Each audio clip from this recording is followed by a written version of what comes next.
Estamos de volta ao vivo para todo o Brasil. Eu quero agradecer a presença do nosso infectologista. A gente também fala na tarde desta terça-feira sobre febre amarela. Muito boa tarde. Obrigada, viu, André, pela gentileza da participação. Obrigado pelo convite. Prazer tê-lo aqui conosco.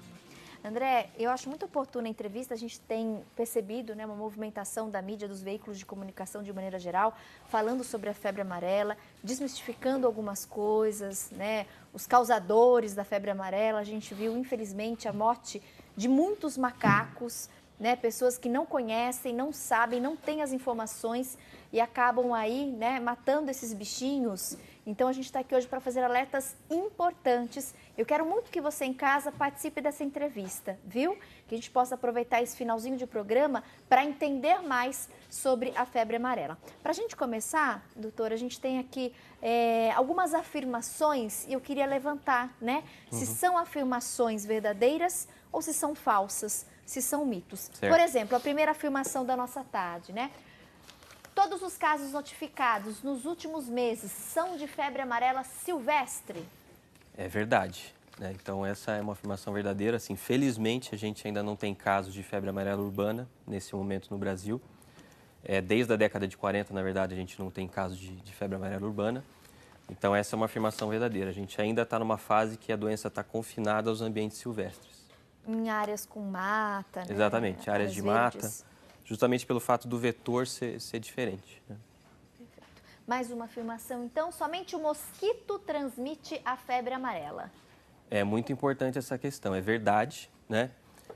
Justamente para vir ao encontro do que você disse sobre a questão dos macacos, né? Então, o macaco ele é o nosso aliado no combate à febre amarela. Não matem macacos, gente, pelo amor de Deus. Isso, o macaco ele não transmite de forma alguma a febre amarela, né? Somente o mosquito, somente o vetor, o que é o mosquito, ele tem a capacidade de fazer essa transmissão. Qual é esse processo? Como é que esse mosquito ele é... Então, o mosquito ele precisa primeiro picar ou um macaco ou um ser humano em fase de viremia, né, infectado, para adquirir o vírus, para depois poder transmitir a outro, ou ser humano ou outro macaco. Então, na verdade, o macaco ele funciona como um hospedeiro intermediário ali, né? E o humano acaba sendo um hospedeiro acidental quando ele invade essas áreas de mata. Entendi. Portanto, matar os macacos não vai Exatamente. Matar o resolver macaco, o problema, isso, diminuir ele o número de atrapalha o casos. controle da febre amarela. Justamente pelo assim, o fato é o seguinte, a gente precisa detectar antes a doença nos macacos para poder articular a nossa resposta contra a febre amarela. A partir do momento que a gente detecta, né, a doença em macacos, a gente tem tempo para articular a nossa resposta para evitar que a doença atinja os humanos. Grávidas e lactantes, doutor, não devem ser vacinadas? Vamos colocar como verdade, mas assim, é uma verdade relativa, né?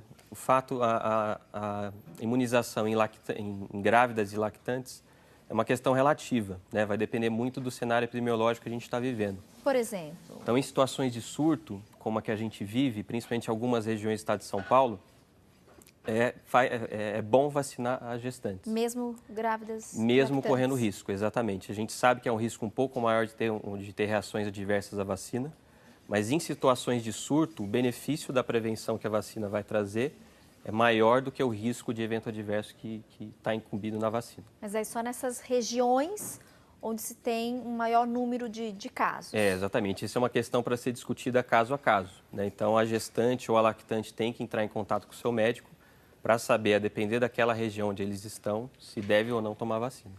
Em relação à periodicidade, doutor, é importante a gente tomar a vacina a cada 10 anos? Eu preciso tomar a vacina a cada 10 anos?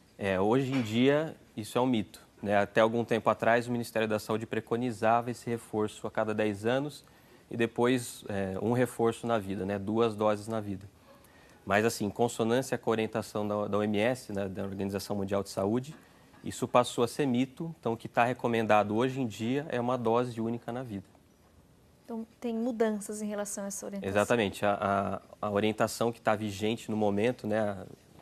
Até pelo momento epidemiológico que a gente vive, é de uma dose suficiente para a vida inteira. Perfeito. Uma dúvida muito comum também e que tem se levantado agora é o fato de fracionar a vacina, né? Algumas cidades já já tomaram essa postura, essa atitude, e as pessoas têm questionado, mas se eu fracionar a vacina, eu vou deixar ela menos eficiente, que inclusive é a afirmação que eu gostaria de saber se de fato é uma verdade ou se é um mito. A vacina contra a febre amarela em forma fracionada não funciona? Ela não tem a mesma eficiência?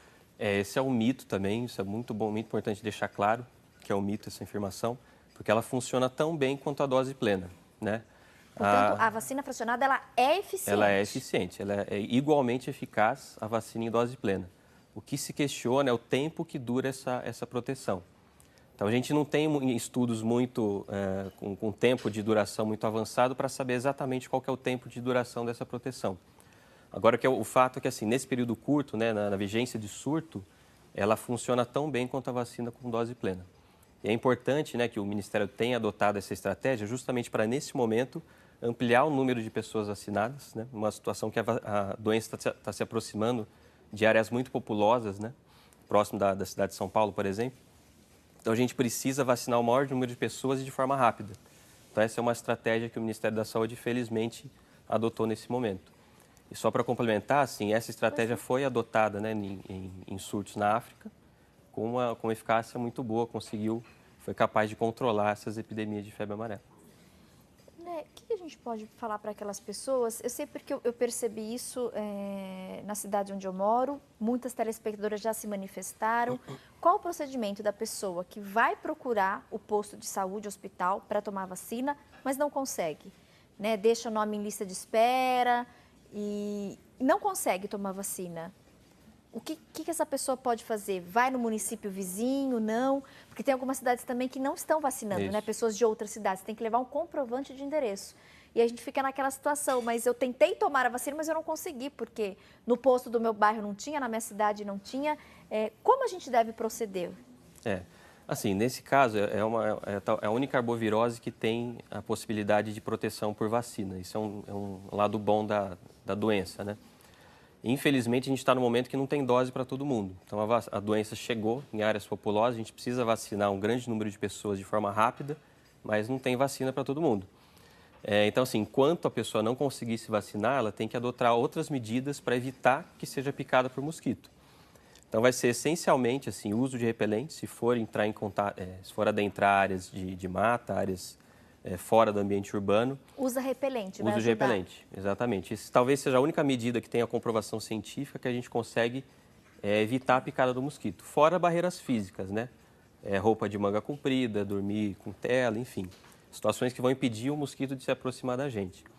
Essas outras medidas que às vezes a gente ouve falar, né, de própolis, vitamina B, elas não têm comprovação científica e não são recomendações oficiais dos órgãos oficiais, né? Então, a rigor, a gente não pode se apoiar nessas medidas como estratégias para prevenção do contato com o mosquito. Que até a nossa próxima tela, né? Própolis e vitamina B espantam os mosquitos transmissores da febre amarela. É um mito, né? O repelente é muito eficiente, mas essa questão, infelizmente, do própolis e da vitamina B, não existe essa comprovação. E vocês, infectologistas, recomendam, de fato, para aquelas pessoas que não conseguiram ainda se vacinar, usar repelente. Exatamente. E essas outras medidas, né?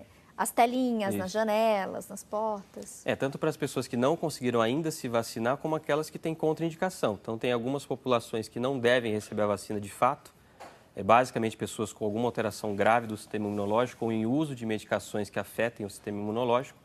Então, essas pessoas também não vão poder tomar vacina. Então, eles têm que restringir a estratégia de controle da doença, de evitar o contato com o mosquito, através das barreiras físicas e do uso de repelente. Doutor, eu quero aproveitar a sua presença. Sempre quando a gente fala em vacina, em campanha de vacinação, seja da gripe, né, a gente teve aí também debatido muito no programa a questão da dengue recentemente, agora da febre amarela. Quando a gente fala em vacina, em campanha de vacinação, as pessoas têm muito receios. Por exemplo, agora com a questão da vacina da febre amarela, faz mal? Pode trazer prejuízos para aquela pessoa? Pode comprometer de alguma forma a saúde, né? Efeitos colaterais? Uma vacina de vírus vivo, né? É um tipo de vacina que naturalmente tem um risco maior de eventos adversos, né? Mas não é por isso que a gente vai deixar de usar a vacina.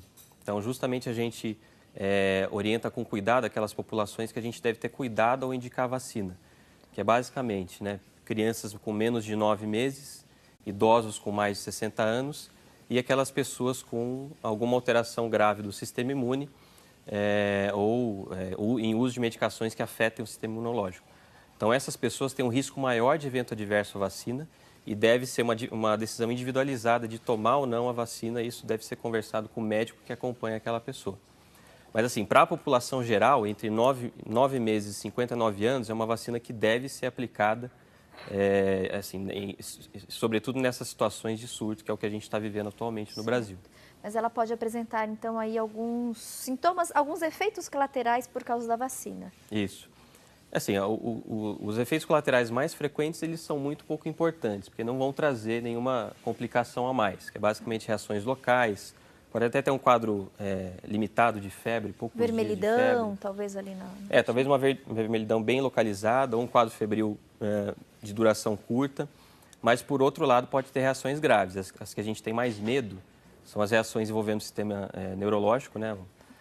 Encefalites, alterações do sistema nervoso periférico, como mielite ou neurites, enfim. E a própria doença pelo vírus, né? Pelo fato de ser vírus vivo, uma pequena proporção dos pacientes, a própria vacina pode, eventualmente, causar a doença. Mas isso é uma situação muito rara, que de forma alguma a gente vai usar essa informação para deixar de tomar vacina. Nas pessoas em que o risco é maior, o médico vai ser capaz de orientar e falar para aquela pessoa que ela não deve receber a vacina. Principalmente as pessoas que moram, então, nessas regiões de risco, né? Então, essas regiões que já foram aí confirmados vários casos, é importante tomar a vacina. Isso. Então, essa é a mensagem. A pessoa que não se encaixa nessas contraindicações tem que ser vacinada. Perfeito. Nós também recebemos participações, né, do público. Daqui a pouquinho a gente segue, tá? Respondendo a sua pergunta.